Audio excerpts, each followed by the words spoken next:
Okay. You want more coffee? I'm making more coffee. Go ahead, make yourself. I'm fine. No. No, thank you. Likutei Moharan.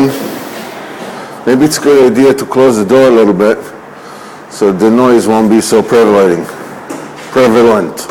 Sorry. No, mamash laka, because people may want to. Okay. Anyhow, so we were speaking yesterday about offer techako lemechayecha, that offer, which sand, which is euphemism over here for afras zahav, sand of gold. In other words, wealth. Techako lemechayecha will eat the days of your life, will consume the days of your life. That wealth drains the vitality. Wealth that is a result of greed, it saps and drains the vitality and life from a person. So I apologize to you for the shaking. The virtual audience. Yes. No, man, it's a real audience. I mean,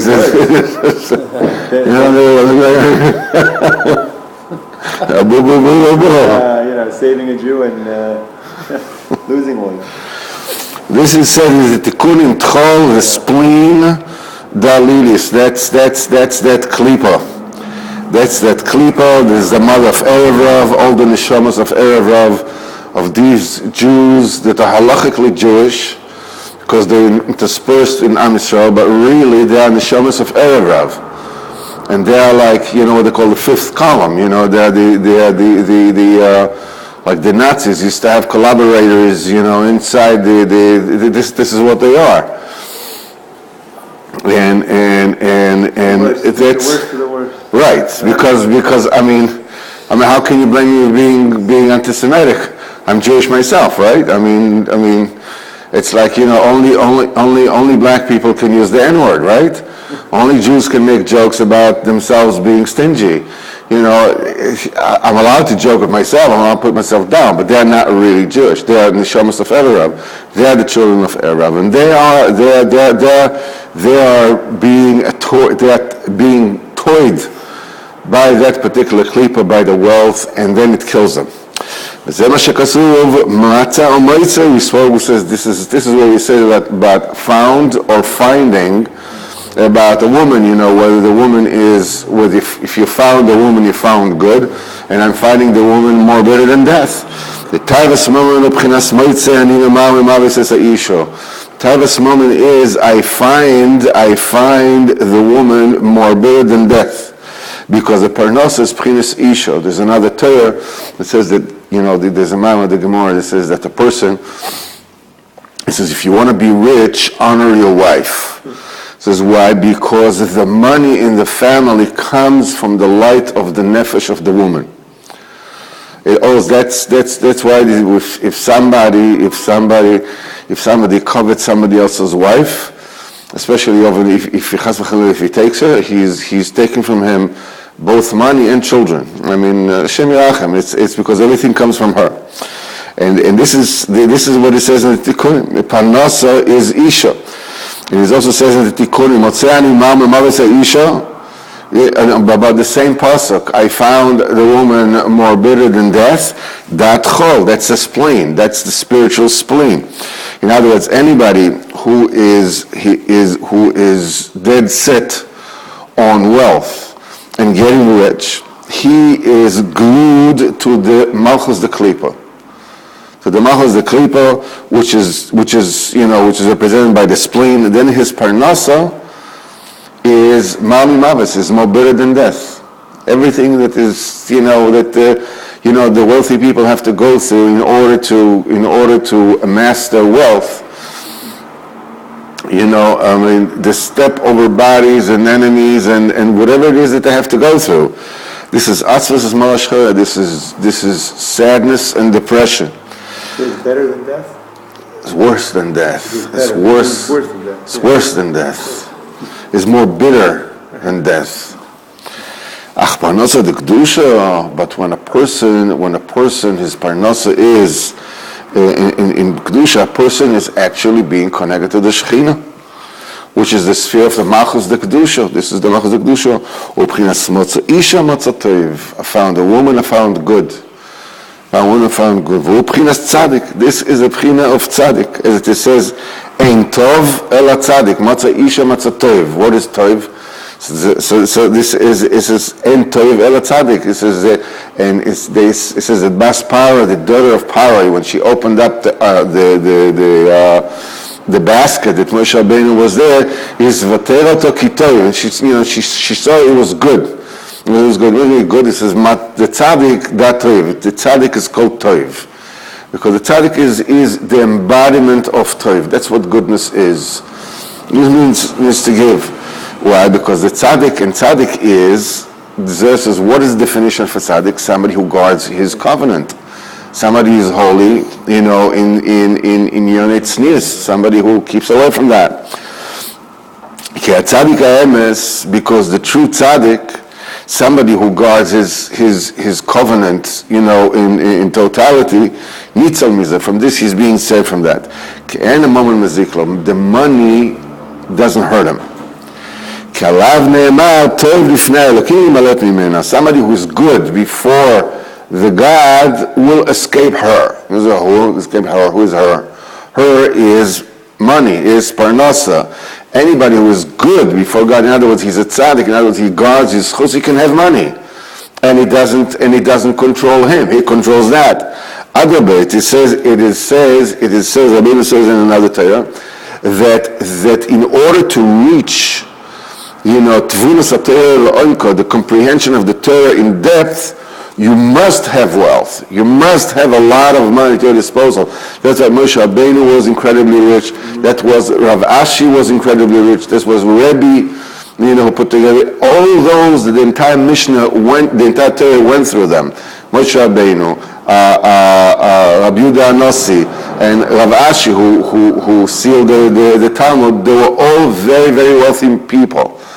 Because the entire Torah, because they needed to go all the way to the root of the Torah, and there's no way to get that deeply into Torah unless you have almost like unlimited funds. They say that the Shach, when he used to write his Piskei Halacha, he would sit there with a bag of gold coins on his desk. Because it opens up the mind. You're free. You're not. No. See, the thing is like this. There's no doubt about the fact that the possession of great amount of money affords you freedom, independence. In your mind. Yes, it makes you independent. The question is, what do you do with this independence? Yeah. If you are into Torah, and Torah is what it does. It takes away all the extraneous worries about what's going to be and how it's going to be. I'm going to do this. I'm going to do that. There's no problem. This is not a problem. As Moshe Binshtok once told me, "Give me enough money, I'll bring Mashiach."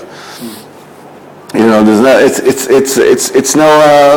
The point is that when somebody was a tzaddik who keeps his covenant properly, by him, that's not but that's tov b'fnei Elokim imalt mimena. Anybody is good before God, in other words, he keeps his covenant, he will escape, the mimena from that klipa.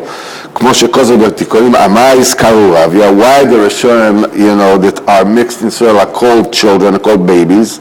Begin the law. Ismeon das lishtazov minei, because they are like babies. They don't have das, they don't have the seichel, they don't have the understanding to escape the machos de klipa.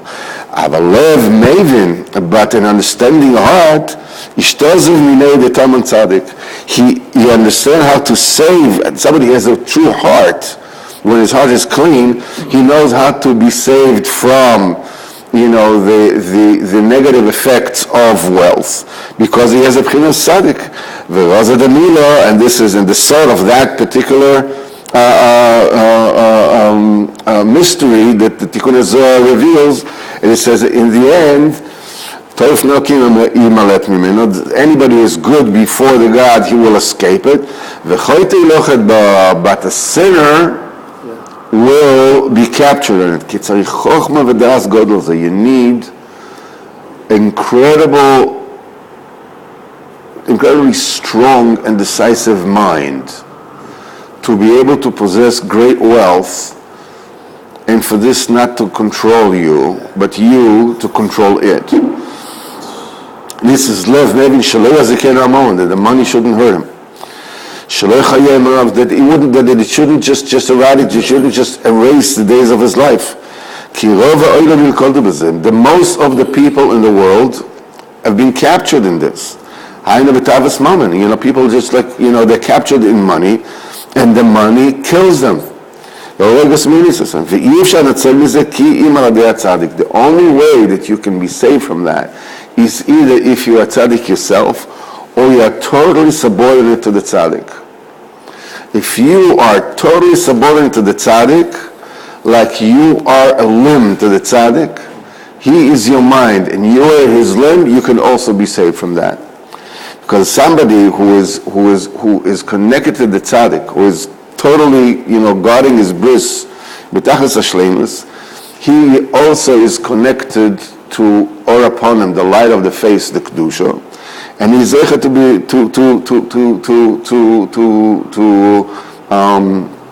be saved to tavas mammon. Regarding this, it's very important to say to talk a little bit about this inyan of guarding the covenant and what does it mean. Okay? It's very easy, and it's true, that guarding the bris is a very simple concept. We're talking about, avoiding sexual indiscretions. Okay? And it begins from thought, and it ends up in deed. Nevertheless, a person has to understand that he has to start where he is, because we miss an unbelievable portion of our lives beating ourselves up. Why am I not there? Why am I not like that? If only I could do this, if only I could do that, then everything would have been okay. But I'm not there, and I'm unable to do it, and all these kind of things. I remember. I used to work in Williamsburg. I lived in Borough Park, and I used to work in Williamsburg. And the bus driver that used to drive us, the Williamsburg bus, was a fry Israeli, that treated the passengers very crudely, and he would like you would think he would. He's an Israeli. Yeah, whatever it is, very crudely, but brought his culture to America. But there was something more than just that. There was something more than that, and he would smoke on the bus. He didn't care, and I was a smoker too. So I came up to the bus, and I said, "Can I smoke a cigarette too?" So sure. So I liked the cigarette, and I started speaking to him, Israelish, in Hebrew, and he called it Kindred Soul, and we started talking. And we talked about this, talked about that, whatever it is. B'kitzur, we started really talking. Comes out the guy used to grow up in Mea Shearim, a Mea Shearim family, and he went to the army and whatever it is, because so he already got married to two women and 2 children by each one, divorced both of them. Wow. And what he was doing, he was living in Williamsburg, all right? Okay? During the week, he would go cruising the street, looking for professional women. And on Shabbos, before Shabbos, he would buy himself a big bottle of vodka, okay? and we basically finished the bottle throughout Shabbos, leafing through dirty magazines, just so that he wouldn't go to the street. So he wouldn't cruise the street. On Shabbos. So on Shabbos, so he bought vodka and bought himself, the magazines, and he spent it at home drunk out of his wits, leafing or whatever it is that he was doing, right? So Rosh Hashanah was coming. I told him about Uman. I'm going to Uman and this and this and that and this and that and this and that. And one day he says, you know something? I want to go to Uman with you. He says, come on, no problem, whatever it is. And so I told him what to buy, whatever it is, and this and that. And I sat in the plane, and the guy is not there. Is he coming? Is he not coming? Is he coming? Is he not coming? Before they close the doors, the guy staggers on board, and he's drunk. And he comes and he sits right next to me, and we sit on the flight. And on the flight, we're both drinking, we're getting drunk, both of us. We were like blitzed out of our minds. We're going to Uman. And we got to the Tzion. When we got to the Tzion, I had this, it used to have this executive recorder, that memo thing, secretary, send a letter to whoever, whatever it is, do what you need to do. And I put it in my pocket, and I forgot it was on, and I went on the Tzion, and I tried my best, to pour my heart, to speak to the tzaddik, to talk to him. And it was, when I went away, I realized that the recorder was still going on. I didn't realize, whatever it is. When I was concentrating, but I didn't realize he was right next to me.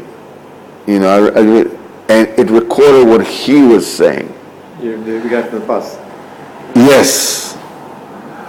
The guy was crying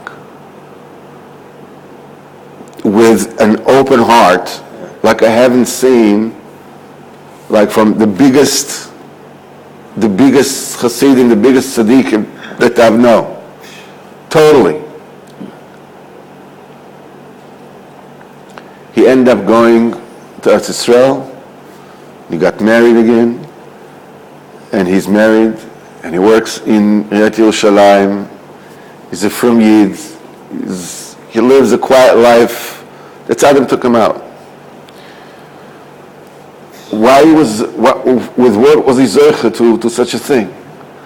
Shmir Sabris by him was buying a bottle of vodka Erev Shabbos, looking through dirty magazines and doing whatever it is that you do with dirty magazines, in order not to go to the street.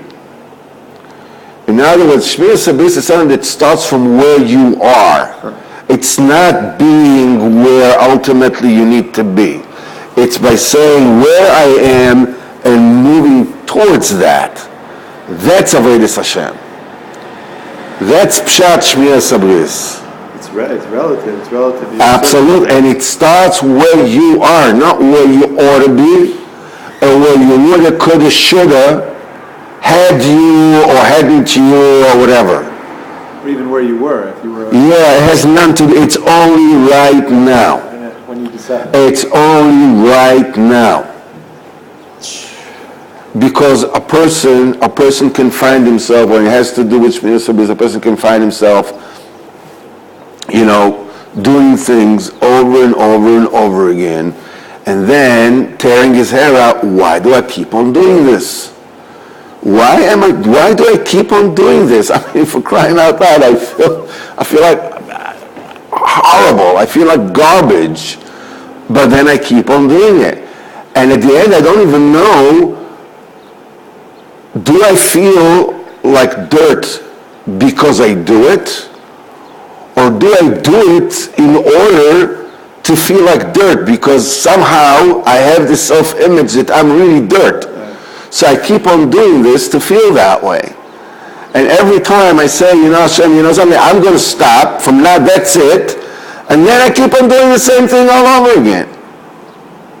At a certain point in time, you got to say, just a second, Ribono Shel Olam, tell you what. Let's just put everything aside now, all right? Maybe I'm the worst criminal on earth. Maybe I'm not.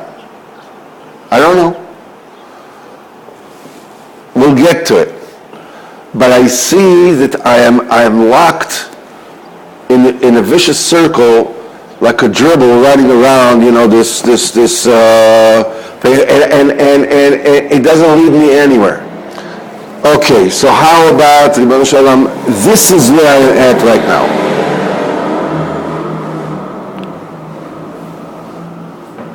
What next? What should I do? What should be my next step? Let's forget about it. I'm good, I'm bad, I'm horrible, I'm wonderful. Forget about this, okay? That's not the issue right now. Because there seems to me that this kind of psychological game that I'm playing with myself is the reason why I can't get out of it. Just forget about it. Forget about it if I'm good and bad. And the Kippur will come, but the Hashem will do tshuva. Until then, forget about it. The Tachlis is, what do I do now? What do I do now? He bought himself a bottle of vodka to stay home for Shabbos. Look what he did the entire week. Look what he did on Shabbos with the vodka at home. Yes. But for him, vis-a-vis where he was holding, this was Shmir Sabris. The tzaddik took him, worked with him, and took him out of it completely. Took him out of it completely. It's such a basic thing in Avodas Hashem that you have to understand that as we I already spoke to you about this, and I spoke to you about it as well, your life is unique. Is unique. You're not somewhere in an order of, between people who are better than you and people who are worse than you. That's not the story at all. The thing is that your life is this, what the Gemara says, it's Mefosh Gemara. The entire world was created only for me.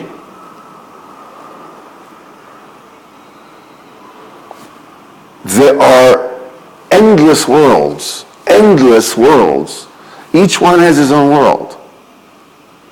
Each one has a different, a father, a mother, a sister, a brother, and this, or whatever it is, and he's the one who's looking out of his own eyes, and that's it. And when you move your head to the left, and the entire world moves right. When you move your head right, the entire world moves left. You're the only, that's it. It's the only thing that exists. And the Bria is not complete without this life having been lived exactly the way it is now.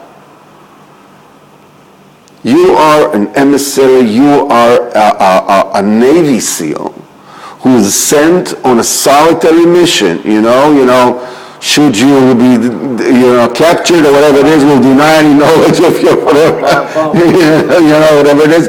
This is your life. This is your life. And you have an open door to the king. What the king is he is in constant communication with you. All you need to do is just open up the world, and the only thing that he wants from you is to realize that where you are now, that's the biggest level of Emunah. Where you are right now is exactly where you need to be, and what you need to do is contemplate what the next step should be. That's it. Moshe Rabbeinu says, don't say it's b'shamayim, don't say it's the other side of the sea, ki korev alecha dover me'od, that thing is very close to you, beficha u'belvavcha la'aseiso, in your mouth and in your heart to do it. Which means, it's only something that you do with your mouth and in your heart. Reflect, talk to Kodesh Baruch Hu, run a little,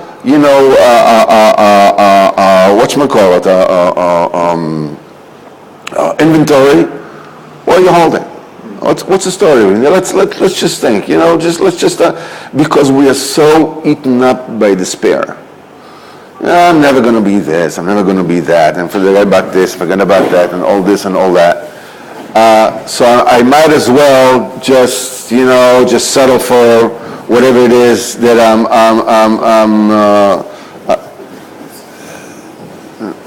Actually, it is the AA. They have the best outlook on this. The emunah, or the serenity to accept the things that cannot change. Is the one thing you cannot change is who you are and the way you are right now.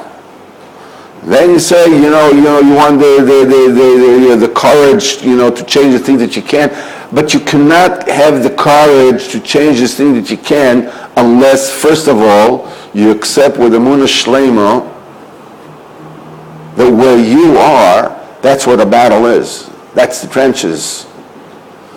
You are the whatchamacallit, you are the line that stops the other guy from bringing down the quarterback, or whatever it's called. Offensive line, whatever it's called. You're fighting, this is it. Offensive line. You are where it's at. You are where it's at. You don't realize how unbelievably crucial and important you are. What you're doing. There's a friend of mine who lives in this neighborhood, went through a very hard time. There's a whole segment, the whole, guys that leave, and sometimes with the whole families and children, and it's. Yeah. And the guy tells me, I put on film before Shkia. I can't get myself to put on film before Shkia. So I told him, you are a hero. You're a hero. You know how many people don't have any yitzhara about this? You just go in the morning. You're fighting yourself all day long, and you finally, at the end of the day, you manage to put that film, just the day you shouldn't go out without you putting film. Only the toughest commando is getting this kind of role. So you're going around feeling, oh man, I'm so worthless. Look, everybody's putting on film and davening 3 times a day, and here I am, I can't daven, and just looking, I don't know, I'm getting stoned or whatever it is, I'm just going the whole day long, and just before the Shkia, I'm eating the body. You are an unbelievable hero. Because for him, that's the test. That's it. This is it. This is it. The whole hashkafa in Yiddishkeit has to get away from this elitist, I'm better than you and you're better than me, and this, the class system. Out of it. Hierarchy. Forget about it. There's the tzaddik everybody depends on, and once you are mikusha to the tzaddik, you're connected to the tzaddik, it's you and who you are. On the other hand, I had this other guy, another friend of mine. He was the Rav of a very chashuv shul, and he himself was. I told you the story. He's a Talmid Chacham, unbelievable and makubal and very, very special Jew. And when I came to the shul, it was a Satmar. It wasn't Sat. It was the people that left Satmar after the Satmar Rebbe passed away. And this guy, well, the Talmid Chacham, and Bekitzur, I came to the shul, and he walked in the street, and he would look, and whatever it is, and the whole 9 yards. And I went over there, and I went over there, and I said, let's talk about Avodas Hashem. So he tells me, I don't have what to give. I don't know what to give, and I didn't like that, because for somebody to tell you I don't have what to give, what kind of excuse is that? If you don't have what to give, so come to receive. But to say I don't have what to give means I don't have what to get from you. It's a nice word of saying, who the heck are you? Right. That I should speak to you. It's like, okay. Bekitzur, the guy, suddenly one day the guy calls me up. He says, listen, there's a whole bunch of people that are going to Volodnik. Volodnik is like 8 hours from Uman. They're going to Volodnik.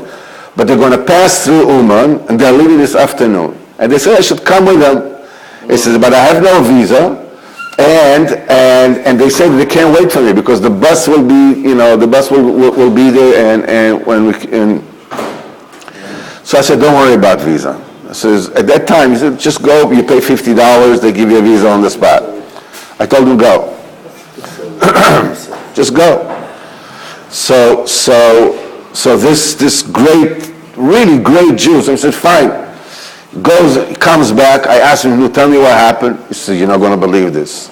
I said, sure I'm going to believe it. So he says, I went there, he said, it was exactly the way you said. I paid $50, I got the visa, I went through. He says, being that he didn't have any luggage, so I went before everybody else. The first step was Uman. He says, I wanted to get to Uman first because I wanted to say Tehillim before nightfall, because you need to say Tehillim before night, take a klali, whatever it is. He says, I took a taxi by myself, and I told the driver, if he gets to Uman quickly, I'll pay more money. So as he drives quickly, and the sun sets, he goes quickly, he sets, and quickly, he sets, he gets to Uman.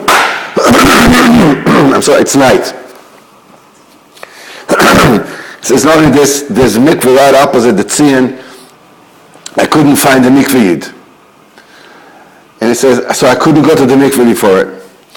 And he says, it's not only this, he says, but along the way, suddenly, it's a 3.5 hour trip. It used to be 4 hour trip. He says, I got a tummy ache. He had to stop the car. And I had to go, not throw up. He got to relieve himself. So he says, he left everything in the car. He just took his talis and film, it was tzaddik. He took his talis and film, and he put it on the tree.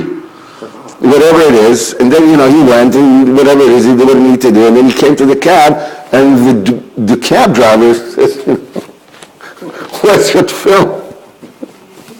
He forgot that fell on the tree.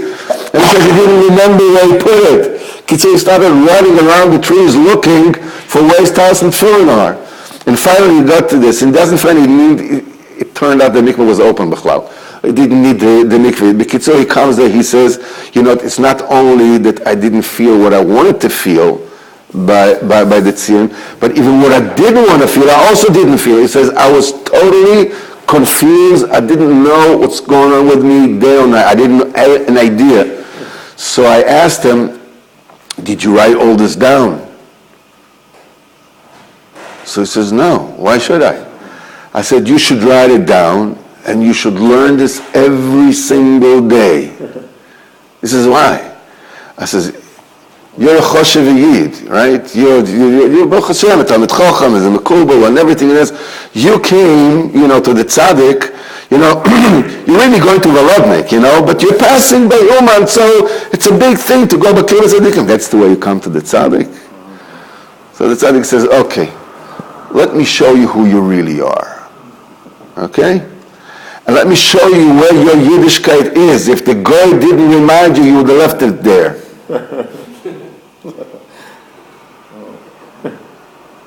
When you come to the tzaddik, you crawl down on the floor making noises of a carpet. From that point on, we were making this this out of town or whatever it is. We got really close from that.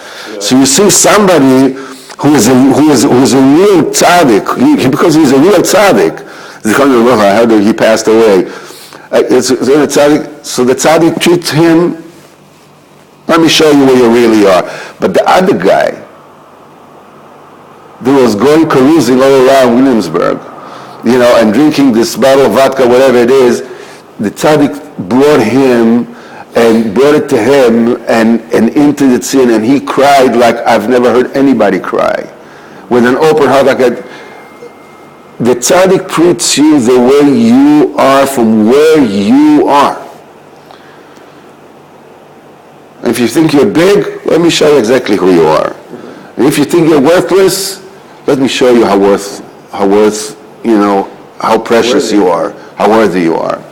Okay. Ad Kan for today.